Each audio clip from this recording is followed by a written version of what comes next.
So today, like one of the first things we would like to touch on is what we can control versus what we can't control, and our thoughts and our actions, and how we can use that to our benefit and how some people use it to their disadvantage. Yes, that's a good point right there. Yeah. Is that you can either use them for your benefit or your disadvantage, right? Your thoughts and your actions is really only what you have control over. That's the only thing that you're responsible for, right? And to that point, I've actually been receiving this message a lot in the last few days, but a lot of people think like God speaks about loving you unconditionally, right? And so you can just be however you are and you'll be 100% accepted. But I kind of disagree with it, and I've been receiving this message from a lot of people that I listen to recently, like a lot of teachers I look up to. And what God really says, like in the Bible, is that your mind can lead you astray. You know, your mind isn't always, all your thoughts that you receive aren't always godly not thoughts. how you should act. Absolutely not. So yeah, it's hard to make that differentiation because your brain is working as a human brain. But like what I always think is really interesting is there's one person there's one part of your brain that's having the thoughts, and there's one part of your brain that's listening to the thoughts, and they're different. Experiencer and observer. Yes, they're different. And so you can experience, intrusive thoughts, things that happen. Like, I don't know about you, sometimes like a bus goes by and you're like, jump in front of the bus. And it's like, okay, probably not a good idea, but I'm just like intrusive thoughts.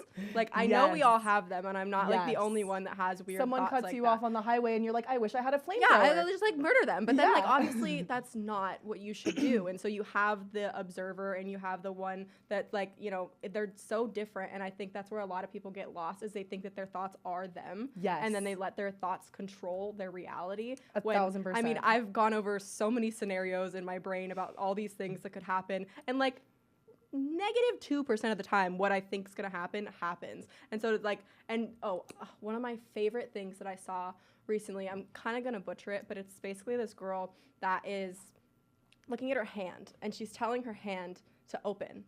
But like, as hard as you tell your hand to open, it will not open, because your words and your things that you're saying, they don't have power over what you do. You have power over what you do. And when you decide to open your hand opens. But as much as you want to scream at your hand, tell your hand to open, think the hand to open, it will not open until you decide to open it. So you're different. The words, your thoughts, they're all different, and they can work to your benefit or they can't, but you are the creator of your own reality, not your thoughts, not your words.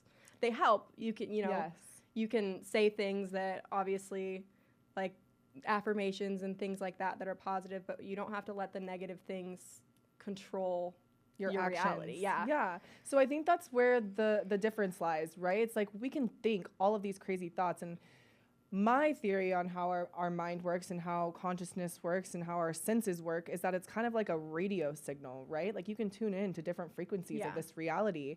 And based on whatever frequency you're on, that's the level of thoughts you're going to receive. So if you're in this low frequency, you're going to be getting thoughts about, like, if you're angry, like I said, if you get cut off on the highway and you're mad, you're going to think some pretty low vibrational thoughts. Yeah. But that doesn't mean you have to act on them. Exactly. And I think that's the pause, right? So between stimulus and response, there should be a pause. Yeah. You should pause. Think before you speak. Think and before act. you act, right? It's like most people, and there's a book, it's called Thinking Fast and Slow by Daniel Kahneman. Okay. Really, really incredible book. Touches on this topic very in depth. And the way he describes it is there's system 1 and system 2 of thinking. Okay. And most people only use system 1, which is more left-brained, analytical. It's based on all of the neural pathways that you already have embedded in your head. So if you've always responded a certain way to a certain thought, most people are just always going to respond that way.